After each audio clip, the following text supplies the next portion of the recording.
मुख्यमंत्री Abhyuday coaching classes में आप सभी का पुनः स्वागत है।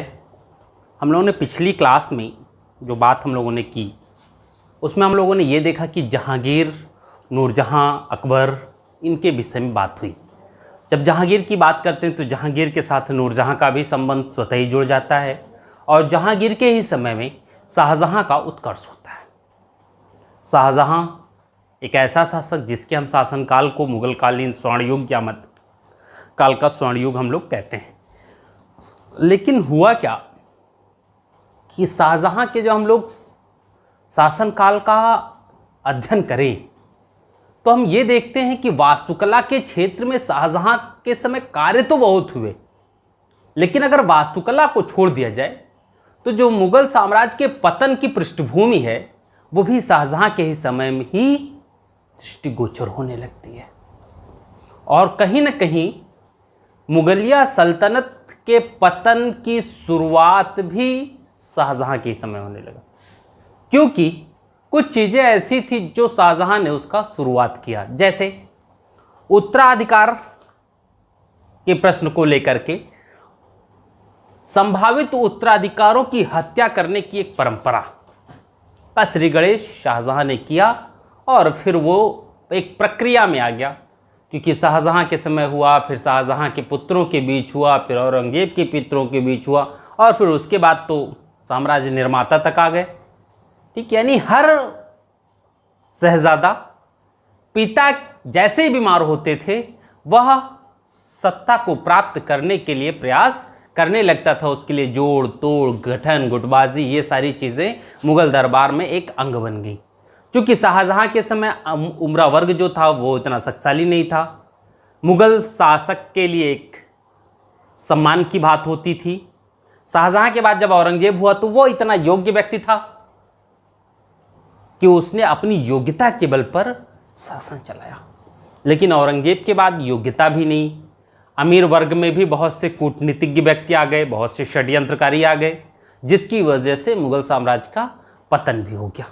ठीक है, कल हम लोगों ने ये देखा था कि शाहजहां के समय शाहजहां के क्या क्या आदेश थे, कौन कौन से विदेशी यात्री आए शाहजहां के समय, शायद ये हम लोग देख चुके थे। ठीक है, टेवर्नियर, बर्नियर, मनुची, ठीक है, यही लोग आए, निकोलो मंची, पीटर मुंडी, ये लोग आए। फिर हम लोगों ने ये देखा कि लास्ट जो है वास्तुकला की बात हम लोग नेक्स्ट क्लास जो हम लोग वास्तुकला या प्रशासनिक देखेंगे उसमें होगी। अब हम लोग शाहजहां में ये देख लें कि शाहजहां के कुछ प्रमुख कार्य क्या थे और शाहजहां के समय उत्तराधिकार का युद्ध कैसे हुआ, जिसके फलस्वरूप औरंगजेब गद्दी पर आते हैं। तो आज हम लोग बात करते हैं सबसे पहले उत्तराधिकार युद्ध की। सॉरी, ज़्यादा ऊंचा हो गया।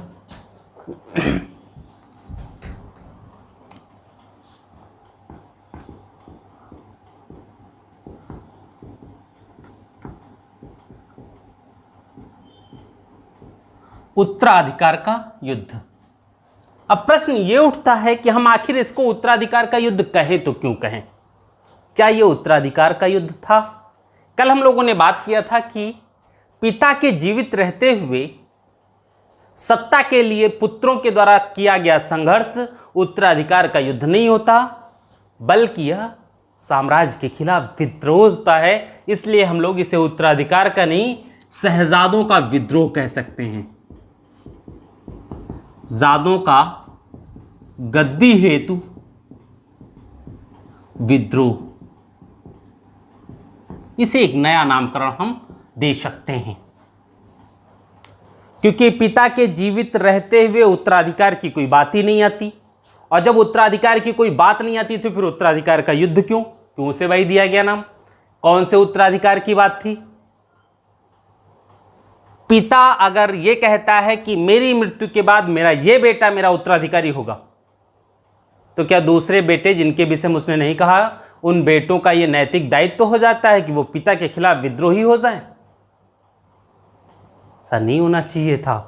जब तक पिताजी जीवित थे तब तक दूसरे बच्चों को ऐसे कार्य नहीं करने चाहिए, लेकिन शाहजहां के बच्चों ने किया।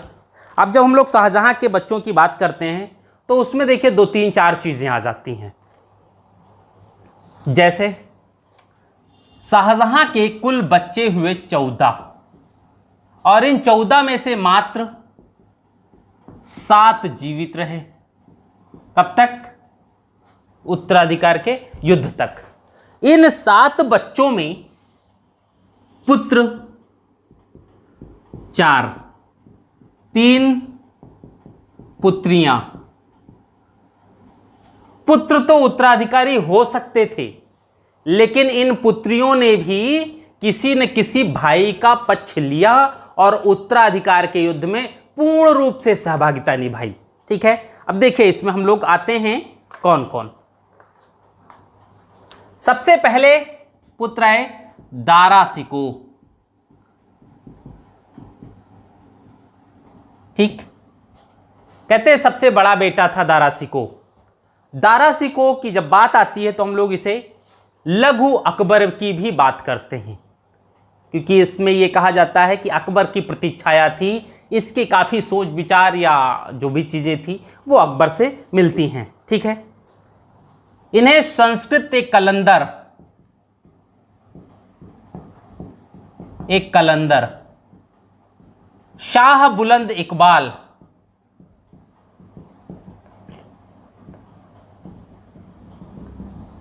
ये 2 उपाधि है इनकी,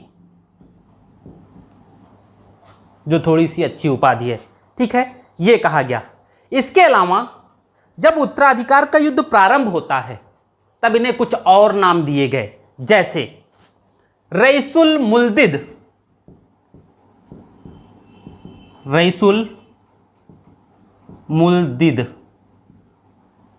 ठीक, रईसुल मुल्दिद एक नाम दिया गया। दुश्मने दीने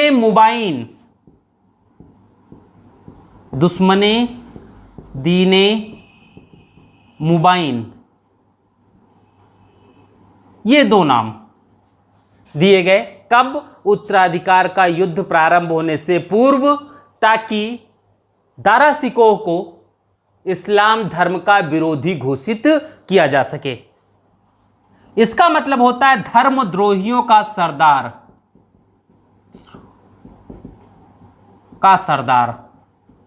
देखिए बात वही आ रही है, यानी काफिरों की बात हो रही है, धर्मद्रोही यानी काफिरों के सरदार की संज्ञा। औरंगजेब ने दारा शिकोह को काफिर ही कहा था। ठीक है, अब इसका भी तीन मुनाई वही चीजें है ना, दुश्मनों का दुश्मन। इन्हें जब दारा शिकोह को जब शाहजहां ने वली अहद बनाया, यानी उत्तराधिकारी बनाया था।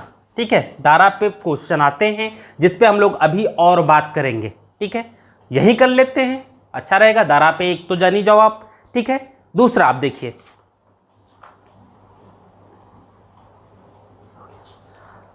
दारा शिकोह जो हैं वो कादरी संप्रदाय, ठीक है, कादरी, इस संप्रदाय से जुड़े हुए थे, यानी सूफिज्म की भी परंपरा का निर्वहन कर रहे हैं, सूफी संतों के संगति में हैं। और जब सूफियों के संगति में हैं तो इस समय तक सूफी और भक्ति मूवमेंट की वजह से हिंदू और इस्लाम के लोगों के बीच में काफ़ी चीज़ें समान आ गई थी। कुछ चीज़ें हमने अडाप्ट की, कुछ चीज़ें उन्होंने अडाप्ट की, और अंततः जो एक द्वेष होता था, जो घृणा थी एक दूसरे के प्रति, उस घृणा का जो स्तर था वो काफ़ी कम हो गया था।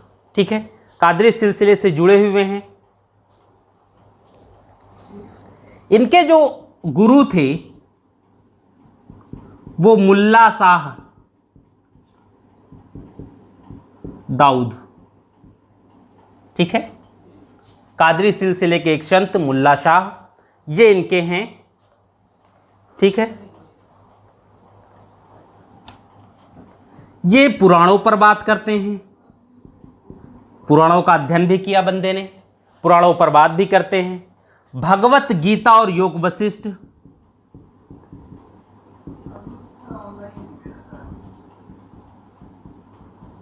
इस पर बात करते हैं, इनका अध्ययन करते हैं। ठीक है, जब इन सबका अध्ययन कर लेगा, हिंदू समाज, हिंदू संस्कृति, हिंदू दर्शन के विषय में बंदे को अच्छे से ज्ञात हो जाएगा, तो स्वाभाविक है जो व्यक्ति एक हिंदू धर्म की पुस्तक पढ़ ले और उसके बाद दूसरी भी पढ़े, तो इसका तात्पर्य स्वाभाविक हो जाता है कि वह व्यक्ति कहीं न कहीं हिंदू धर्म के दर्शन या समाज या धर्म में इंटरेस्ट ले रहा है। वह आज नहीं तो कल उससे प्रभावित हुए बगैर नहीं रह सकता है। इतना अच्छा, ठीक है। अब इन्होंने क्या किया कि सब जब पढ़ लिया, ठीक है, तो इन्होंने तसव्वुफ पर ढेर सारी पुस्तक लिखी, कई पुस्तकें लिखी हैं। और दारा से जो प्रश्न आता है वो इनकी पुस्तकों से आता है, इनसे आता है, इस संप्रदाय से आता है, और शायद एक कई बार साल पहले यहां से आया है।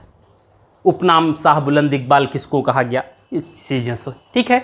अब ये सब चीज़ें अभी तक तो नहीं आई हैं, लेकिन भविष्य में आ भी सकती हैं। कुछ कहा नहीं जा सकता, धीरे धीरे पैटर्न जिस हिसाब से चेंज हो रहा है उसमें आ भी सकती हैं, ठीक है। तो हम नीचे मिटा लें, फिर आगे बढ़ते हैं थोड़ा सा, ठीक है। अभी तो है जगह, आने दो। पहली पुस्तक इनकी मज्म उल बहरीन, मज्मुल बहरीन, ठीक है। इसका अर्थ होता है दो समुद्रों का मिलन।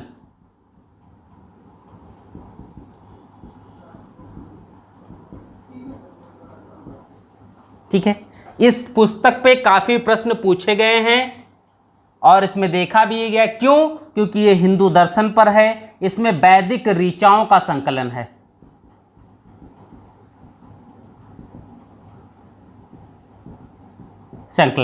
ठीक है, वैदिक ऋचाओं का संकलन है, ज्यादातर ये वेदों पर ही है, इसीलिए इसी में उसने हिंदू धर्म ग्रंथों को देववाणी कहा है, यानी दारासी को हिंदू धर्म के दर्शन से बहुत ज्यादा प्रभावित था।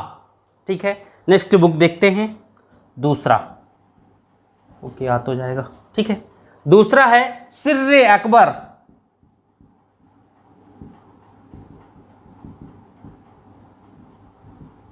सिर्रे ए अकबर, ठीक है, देखिए इसमें यह 52 उपनिषदों का अनुवाद है।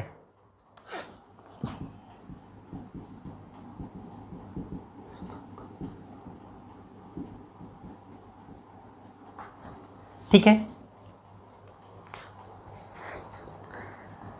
यह प्रश्न भी आता है लगातार, उपनिषदों का अनुवाद करने वाला, फारसी में अनुवाद करने वाला कौन था?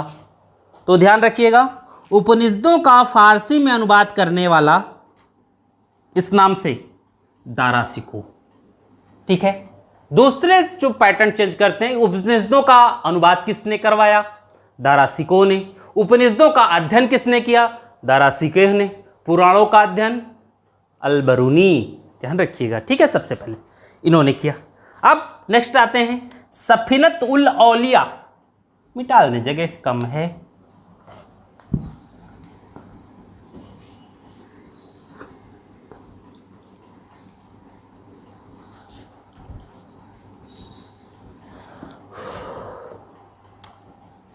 थर्ड, सफीनत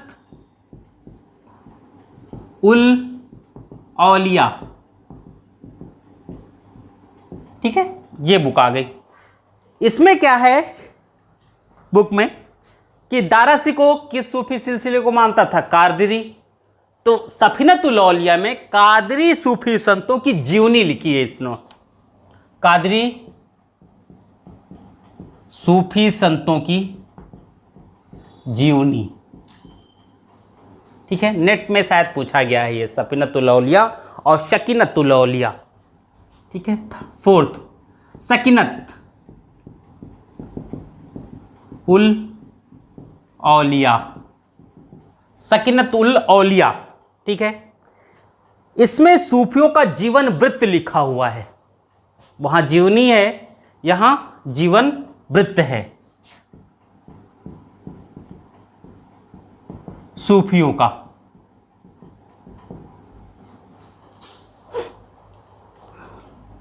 अब दोनों में अंतर देखिए, यहां पर भी जीवनी, यहां पर भी जीवन वृत्ति या जीवनी। यहां केवल कादरी सूफी संत हैं, यहां सभी संप्रदाय के सूफी संत, यही चिश्ती, सूरावर्दी, कादरी के तो यहां आ गए, ठीक है, नक्शबंदी इत्यादि के भी यहीं आ गए। जीवन वृत्ति है, अधिक से अधिक सूफी संतों को इन्होंने इन दो पुस्तकों में समाहित करने का प्रयास किया है कि लगभग सबके जीवन वृत्ति को हम दे दें, ठीक है। रिसाल ए हकनुमा,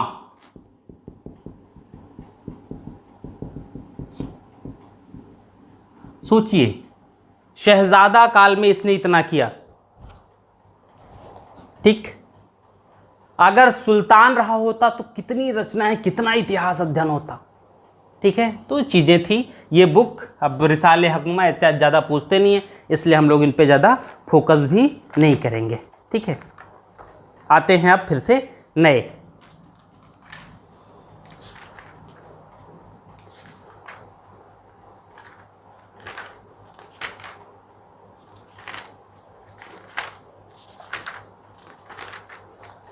आइए निकाल दे इसे।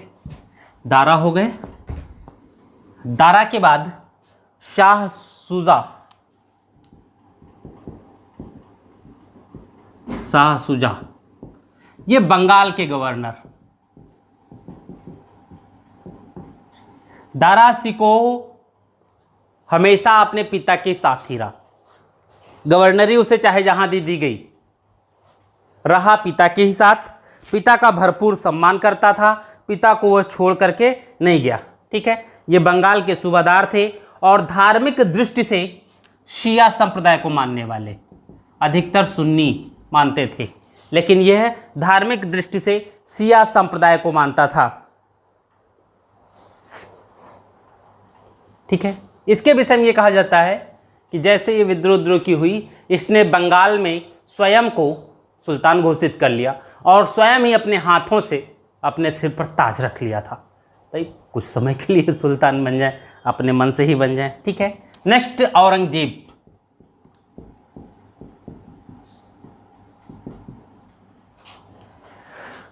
तीसरा पुत्र है और छठवीं संतान, ठीक है। कहते हैं उत्तराधिकार के युद्ध के प्रारंभ होने पर यह दक्षिण का सूबेदार था। मीर जुमला इसके साथ था, मीर जुमला को ही अपना गुरु भी मानता है।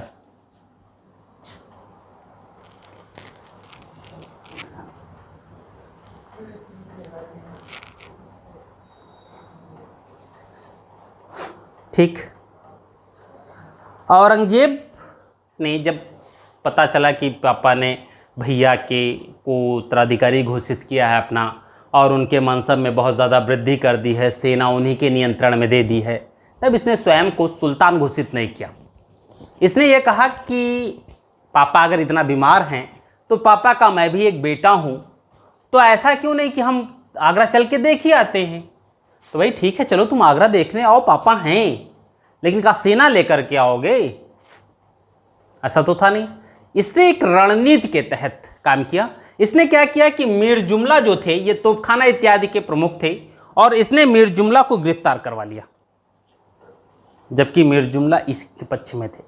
एक रणनीति के तहत दोनों ने एक षड्यंत्र था और इसमें इन्होंने गिरफ्तार कर लिया ताकि मीर जुमला वहाँ पहुँच जाएं और वहाँ से सारी चीज़ें ये भेजते रहें, मुराद को भी अपने साथ जोड़ा जा सके, ठीक। और जब ये बंदा वहाँ पहुँच जाता है, हाँ ठीक है, तो इसने अपने पिता के दर्शन की इच्छा जताई।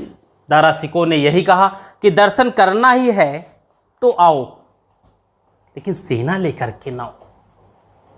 अब समस्या ये थी कि जब मेरे दिमाग में ये है कि भैया गलत कर रहे हैं मेरे साथ, तो क्या ये नहीं आ सकता था कि अगर हम अकेले जाएंगे तो सत्ता के लिए भैया हमको बंदी बना सकते हैं, मरवा सकते हैं, कुछ भी कर सकते हैं, तो हम अपनी सुरक्षा के लिए सेना को तो साथ लेकर के जाएंगे ही।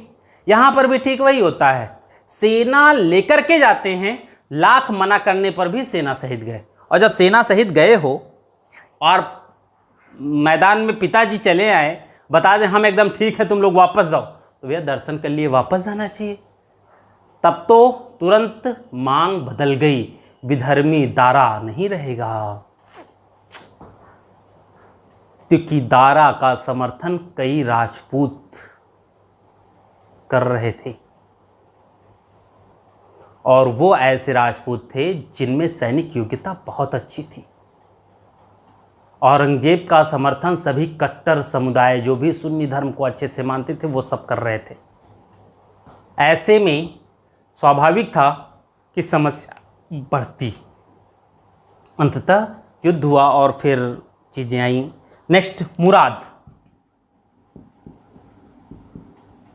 ठीक, ये गुजरात का सूबेदार है, शाहजहां का सबसे छोटा पुत्र। ठीक, इसकी जो उपाधि थी वो थी कुल कलंक। इसके विषय में कहा जाता है थोड़ा मंदबुद्धि था, क्योंकि दक्षिण से आने का मार्ग गुजरात होते हुए था। औरंगजेब ने इससे संधि कर ली, गुप्त संधि कर ली। संधि में यह कहा गया कि यदि हम पाप भैया को हटा पाए तो साम्राज्य का जो विभाजन होता है वो हम लोग 40 और 60 में कर लेंगे।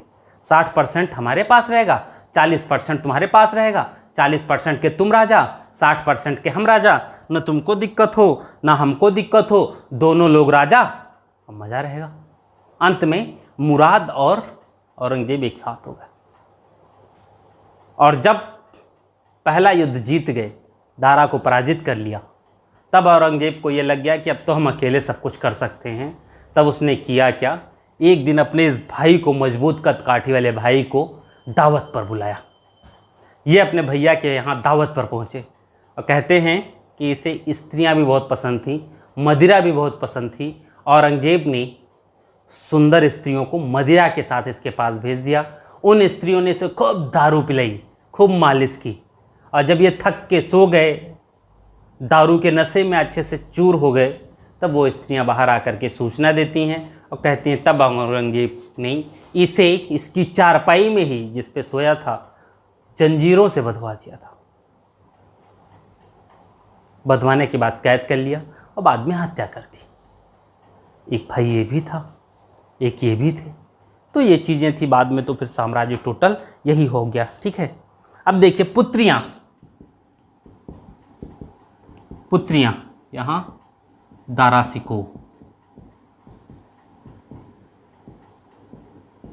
ठीक है, पुत्रियों में पहली हैं जहां आरा बेगम। जहां आरा बेगम, ठीक है, यह मखफी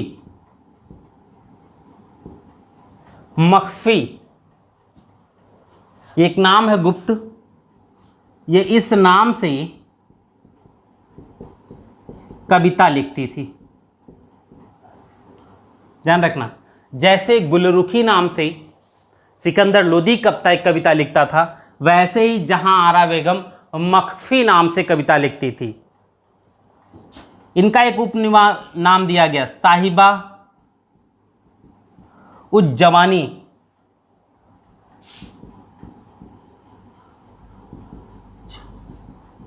साहिबा तुज्जमानी, ये एक इनका नाम दिया गया। ठीक है, इन्हें साम्राज्य की प्रथम महिला का खिताब दिया गया। इन्होंने उत्तराधिकार के युद्ध में अपने सबसे बड़े भाई दारा का पक्ष लिया। ठीक, और बंदी पिता के अंतिम समय में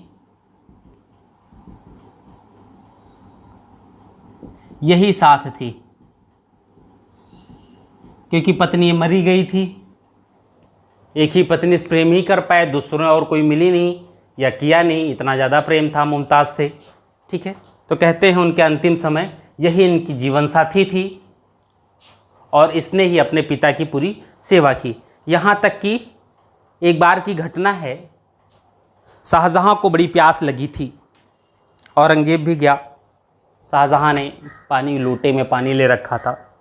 औरंगजेब ने इससे कहा बेटा पानी पिला दो। और औरंगजेब ने पानी पिलाने की जगह पे पानी पूरा गिरा दिया था। तब उसने ये कहा, शाहजहां ने, कि बेटा तुमसे अच्छे तो हिंदू होते हैं जो अपने पूर्वजों को, माता पिता को मरने के बाद भी पानी और खाना खिलाते हैं। जैसे हम लोग यहाँ जो श्राद्ध होता है हिंदुओं में, वो इसीलिए होता है, उस दिन कौवों को खाना खिलाया जाता है ताकि पूर्वजों तक भी खाना पहुँच जाए। अब वो संदेशवाहक होते हैं, कौवा खाना खा लेते हैं तो समझो बाबा खाना खा लिए, ठीक है। तो ये चीज़ें होती थी। कहता है तुम तो कमाल के मुसलमान हो जो अपने पिताजी को जीते जी पानी नहीं पिला सकते। तो एक कटाक्ष है धर्म पे, ठीक है। तो वो चीज़ें थी। तो ये साम्राज्य की प्रथम महिला और साहिबातुज्जमानी पिताजी के साथ अंत में थी और इन्होंने पक्ष लिया दारा सिकोह को, ठीक है। दूसरी जहांरा के बाद रोशन आरा,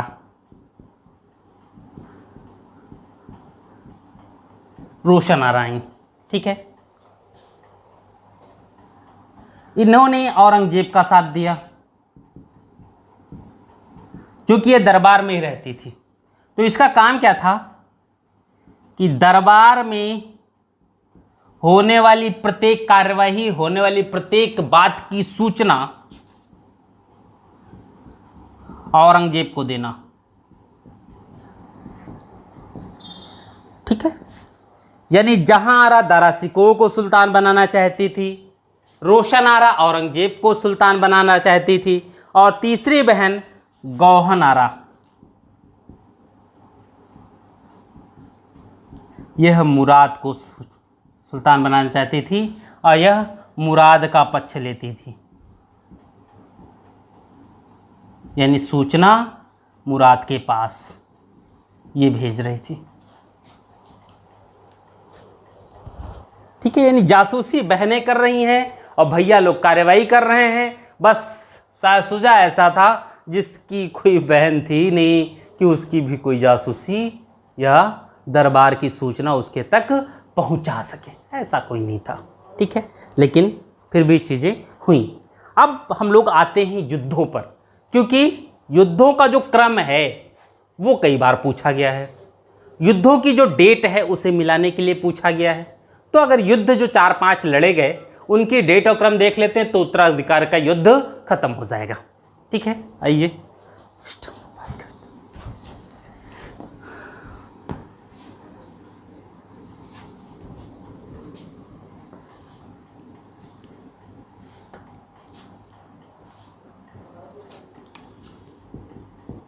हुए युद्ध, ठीक। पहला बहादुरपुर का युद्ध, पहला युद्ध हुआ बहादुरपुर का।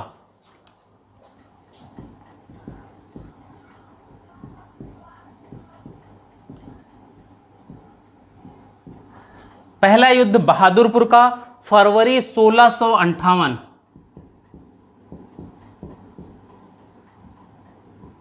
फरवरी 1658। यह जो युद्ध हुआ है, यह युद्ध मिर्जापुर के पास, बिहार का सूबेदार कौन? शाहसुजा। शाहसुजा बिहार में स्वयं को राजा घोषित किए और सेना सहित दिल्ली पर अधिकार करने के लिए चल दिए, और इनको दबाने के लिए कि जहां हो तुम वहीं वापस हो जाओ, वापस करने के लिए मिर्जा राजा जय सिंह और दारा सिकोह के पुत्र सुलेमान सिकोह को भेजा गया। बनारस के पास युद्ध हुआ जिसमें बहादुर शाह की पराजय होती है और बहादुर शाह भाग गए पुनः बंगाल। बंगाल पर अधिकार भी यानी वापस कर दिया गया। यानी इस युद्ध में शाहसुजा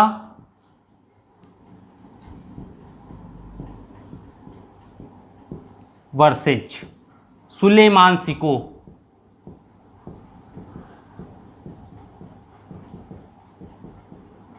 प्लस मिर्जा राजा जय सिंह, ये थे, ठीक है। इसमें शाहसुजा की पराजय हुई और पुनः बंगाल वापस, ठीक है। दूसरा युद्ध धर्मत का युद्ध,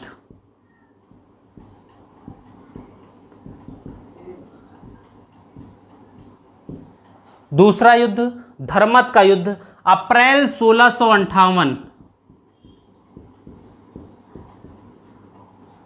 ठीक है, अप्रैल 1658।